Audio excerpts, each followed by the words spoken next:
আমি মূলত বন্ধ্যাত্ব এবং যৌন রোগের উপর প্রাধান্য বেশি দিয়ে থাকি। আমরা সাধারণত যখন কোনো যৌন বিষয়ে ভিডিও করে থাকি অথবা প্রোগ্রাম করি, সেখানে সাধারণত পুরুষদের যৌন সম্পর্ক নিয়ে বেশি কথা বলা হয়, মেয়েদেরকে একদমই বাদ দেওয়া হয়। আমার আজকে ভিডিওর বিষয় যৌন মিলনে স্ত্রী কিভাবে স্বামীকে উত্তেজিত করবেন। অনেক স্ত্রীর ধারণা যৌন মিলনের সময় শুধু স্বামী তাকে উত্তেজিত করবেন, তার কোনো ভূমিকা নেই। অনেক স্ত্রী যৌন মিলনের সময় চুপচাপ বিছানায় শুয়ে থাকে, এতে স্বামী স্ত্রীর প্রতি বিতৃষ্ণা হয় এবং অনেক সময় দেখা যায় যে পরকীয়ায় লিপ্ত হয়ে যায়। এই বিষয়ে কথা বলার সময় আমরা সাধারণত দুইটি বিষয়ে প্রাধান্য দিয়ে থাকি বেশি, একটা পরিবেশগত, একটা দৈহিক। সাধারণত পুরুষরা ব্যবসা বাণিজ্য চাকরির জন্য বাইরে থাকে, দিন শেষে একসময় ঘরে ফেরে, তখন স্ত্রীদের উচিত অধিকাংশ সময় স্বামীর সঙ্গে সঙ্গ দেওয়া। এতে স্ত্রীর প্রতি স্বামীর আলাদা একটা আকর্ষণ থাকে।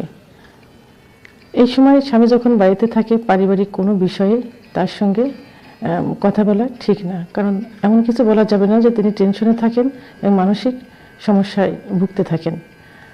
এই সময় স্ত্রী সারাদিন যে কাজ শেষে পরিষ্কার পরিচ্ছন্ন হবেন এবং পরিষ্কার পরিচ্ছন্ন কাপড় পরিধান করবেন, বিছানাটা সুন্দরভাবে গুছিয়ে সাজিয়ে রাখবে। যে রুমে সাধারণত ওনারা থাকেন, দুজন স্বামী স্ত্রী দুজন থাকেন, সেই রুমটা গুছিয়ে রাখবেন, বিছানার চাদর গুছিয়ে রাখবেন এবং সুগন্ধি গায়ে ব্যবহার করবেন এবং স্বামীর পছন্দ অনুযায়ী সাজগুজ করবেন যাতে স্বামী তার প্রতি আকৃষ্ট হন।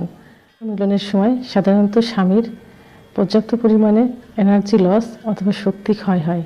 এই জন্য ওয়াইফের উচিত যৌন মিলনের পূর্বে নিজস্ব রুমে কিছু ফলমূল, এনার্জিকারক কিছু জুস, তরল খাবার যেমন কুসুম গরম দুধ, একটা সেদ্ধ ডিম রেখে দেওয়া। এতে স্বামী স্ত্রীর প্রতি খুশি থাকবেন।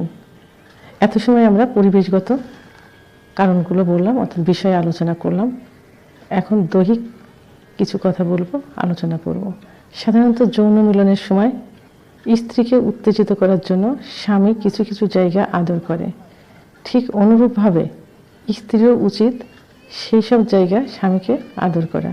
যেমন যখন যৌন মিলনে লিপ্ত হয় তখন স্বামীর চুলের গোড়ায় আলতোভাবে হাত বুলিয়ে দিতে হয়। তখন স্বামী বুঝতে পারেন যে স্ত্রী উত্তেজিত হয়েছেন, তখন তিনিও মনে মনে অধিক পরিমাণে উত্তেজিত হয়ে থাকেন এবং যৌন মিলনে সুখ অনুভব করেন।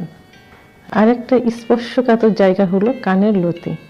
এখানে আস্তে আস্তে আলতোভাবে হাত দিয়ে স্পর্শ করতে হবে, ছোট ছোট চুমা দিতে হবে এবং এমনভাবে চিমটি দিতে হবে স্বামী যেন ব্যথা না পায় এবং ফিসফিস করে সে যে উত্তেজিত হচ্ছে সে বিষয়ে তার সঙ্গে কিছু কথা বলবে।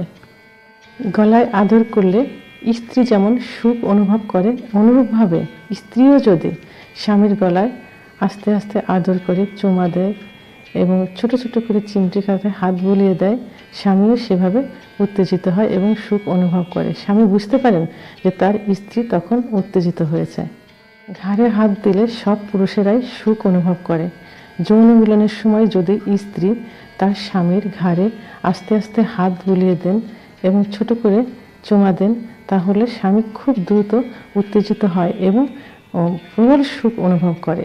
পৃথিবীর সব পুরুষেরাই যৌন মিলনের সময় তার স্ত্রীর ব্রেস্ট এবং নিপিলে আদর করে থাকে এবং মুখ দিয়ে থাকে।